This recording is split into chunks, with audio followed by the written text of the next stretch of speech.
If you haven't yet already, make sure to hit that subscribe button and turn on the notification bell, as I've got more videos coming right your way.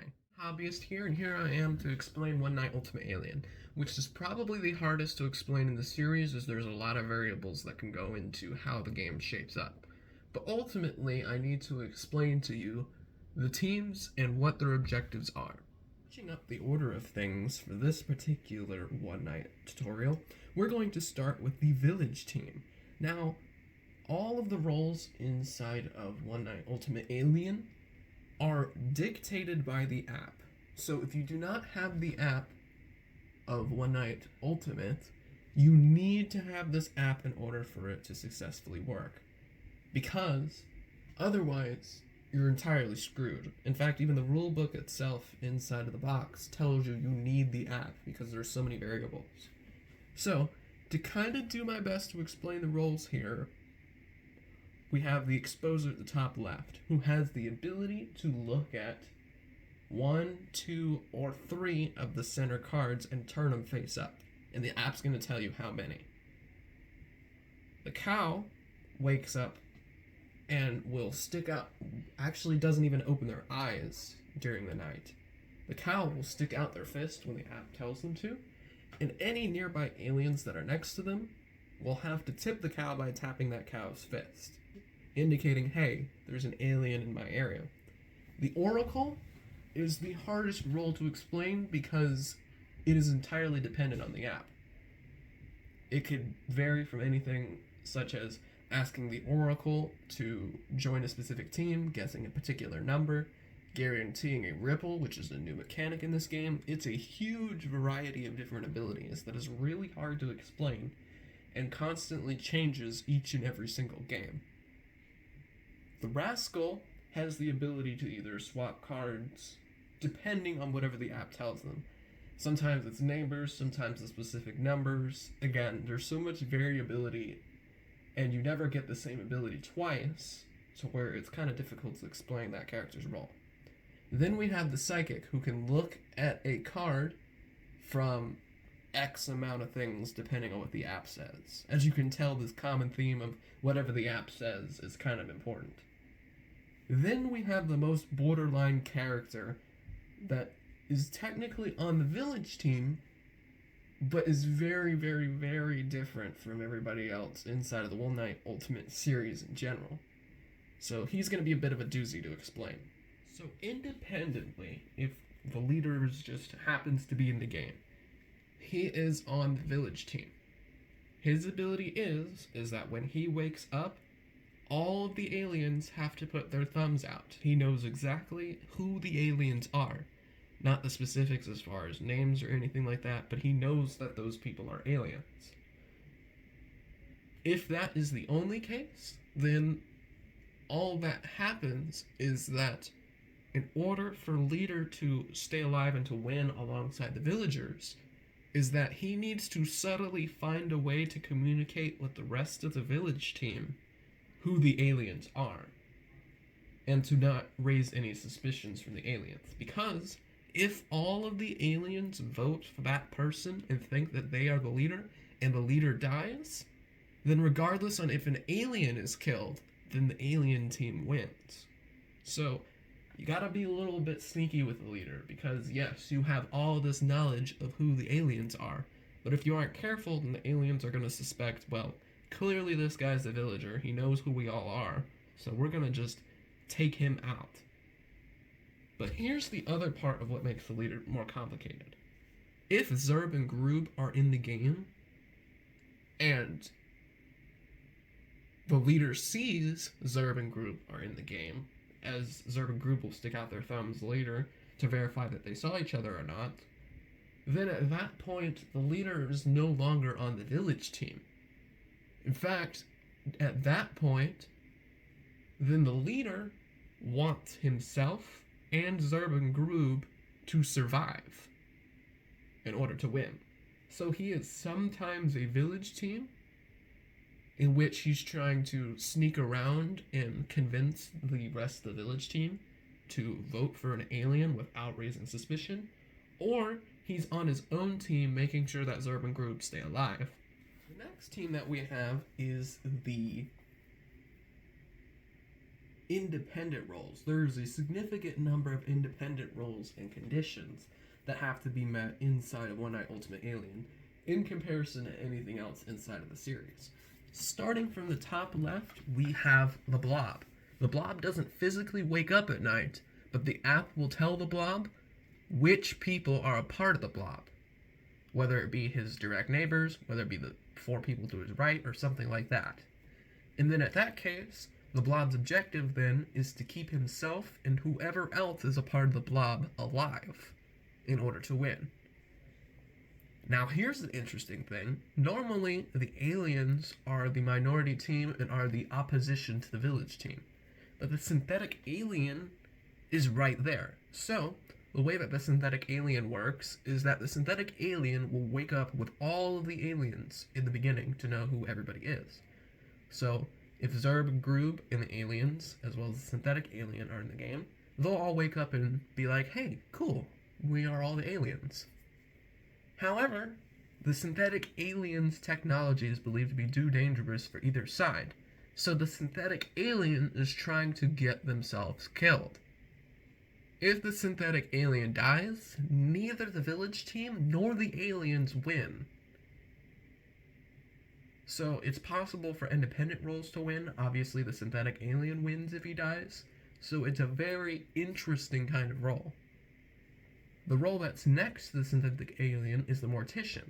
And when the mortician wakes up during the night, the app will tell him what cards that the mortician can look at. The mortician's goal is to have one of the mortician's neighbors be executed by everybody else, and will win alongside whatever team has successfully won. Zerb and Groob are probably the most borderline independent roles that exist inside of One Night Ultimate Alien alongside the leader, as well as borderline roles just in general, as Zerb and Groob are aliens, so whenever the app tells everybody that the aliens should wake up, Zerb and Groob, the synthetic alien, and the aliens themselves all wake up and look at each other.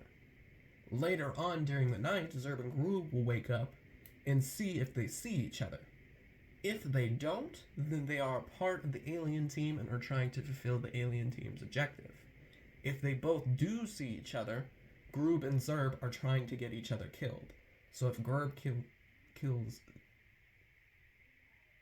Zerb, then Groob will win, in addition to whatever teams will win, which is probably the villagers, because Zerb is an alien. And it's the same vice versa. If Zerb kills Groob, then Zerb plus the village team will win. We have our 2 standalone aliens, so they'll wake up alongside Zerb and Groob and the synthetic alien during the night to all look at each other. Then the app will tell the aliens any additional abilities that they may or may not have. They could turn somebody else into an alien. They could look at a certain player's card. It's all highly varied. But ultimately, they work the same way as any other minority roles, such as the vampires or the werewolves in the other games. In the fact that if one of them dies, then the alien team loses. But if none of the aliens die, then the alien team wins. When you are setting up a game of One Night Ultimate Alien, every single player is going to be assigned a number, 1 through however many players that you have. This is incredibly important that it sets up exactly this way, because all of the abilities of all of the characters in One Night Ultimate Alien, plus the ripple mechanic that exists inside of One Night Ultimate Alien, oftentimes is going to correlate either with a direct player number, or is going to connect with an even odd number. So for example, a role might say to look at a card from any even player, or to look at a card from one of your neighbors or a number lower than you. Or it could be specifically looking at player 7, or for example, player 8 might be able to keep their eyes open during the night phase, or something to that effect. So all of these numbers are important to know what player is doing what during the night. It works exactly the same way in regards to One Night Ultimate Werewolf, in the fact that you have to have 3 extra cards in the center because it provides bluffs for the alien team, but it also provides the opportunity so that way people don't know exactly what roles are or are not inside of the game. Once the night phase finishes all the way through, and everybody wakes up and talks about what did happen or what didn't happen. Aliens are trying to bluff, create stories, trying to frame other villagers. Independent roles are trying to frame stories to complete their objectives. Village team is trying to find out who the aliens are. And everybody's just discussing right away and keep on talking and chattering until either time's up or everyone has a good idea of who they suspect. At that point, all players will hold their hand up in the air, and on the count of 3, will immediately point at the player at who they think the alien is. Whoever has the majority of the votes will then reveal their card, and then it is determined from that point forward whether an independent role, whether the village team or the alien team won. If a singular alien died, then the village team wins, even if a villager gets caught in the crossfire. If no aliens die, then the alien team wins. If there is ever a tie between players for the most votes, the second most votes, then every single player that shares in that tie also dies. It is suspected by the group at a slim chance that there are no aliens in play whatsoever, and the whole group comes to this consensus. Everyone votes into a circle, and if nobody dies with no aliens existing, then the village team wins, alongside any independent roles. While you are going to be totally relying on the app in comparison to any of the other One Night Ultimate games where you can have a physical announcer, it sort of helps you as a player to strategize and know what roles are going when. So, starting from the top and working our way down, we are going to be having the Oracle, who is going to interact with the app. An important thing about the Oracle is that if the Oracle is in the center, then oftentimes the app will choose whatever the answer for the Oracle will be. What will then happen next is that all of the aliens, the synthetic alien, the 2 aliens, and Zerb and Groob will all wake up and find each other, as well as do whatever actions that the One Night Ultimate app tells them to do. While the aliens keep their eyes open and have done that action, the cow will then stick out their fists to be tipped if there are any nearby aliens. Then at that point, all of the aliens will then close their eyes and the cow will put their fist away. At that point, Zerb and Groob will wake up and see if they can find each other. If Zerb and Groob can't find each other, then either Zerb or Groob are simply on the alien team and serve the alien objective. After that, we have the leader, who will then wake up. Of course, Zerb and Groob will close their eyes, and all of the aliens will put their thumbs up so the leader knows who they are. If Zerb and Groob saw each other, then they put out their thumbs again. At that point, the leader's objective changes. The psychic will then look at whatever cards that the app tells them. The rascal will swap cards depending on what that is told. The exposer will flip over cards in the center depending on what the app tells them. The blob will be told who's on the blob team. And then lastly, the mortician will look at whatever cards that the app tells them to do. Inside of One Night Ultimate Alien, if there are aliens in play that you have selected inside of the One Night Ultimate app, more times than not, a ripple in the space-time continuum will happen. Now, these are generally special conditions that vary from a huge variety of different things. In the last game that I personally played, and the first time that I played it with my folks, we had a ripple to where everybody couldn't talk about what they did or what happened. And as you can imagine, a quiet social deduction game can be quite chaotic. It could be other things such as certain players have more voting power. It could be things such as the whole night restarts and certain roles won't be called. It could be something as everybody has to say that they are an alien even if they aren't.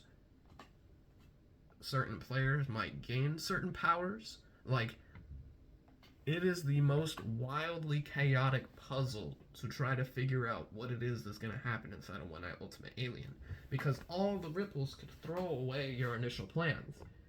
If your goal was to tell everybody what it is that you were doing and to be like, hey, I saw an alien card, well, if you're forced to be silent, it's a lot more difficult to convince people, especially since if nobody's talking, nobody could be telling the truth and nobody could be lying.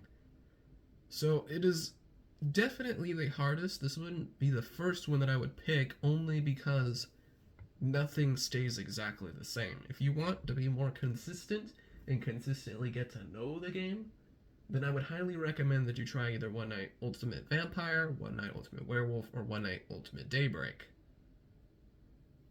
But otherwise, I hope you guys found this video to be of use to you, and I'll see you guys in the next video.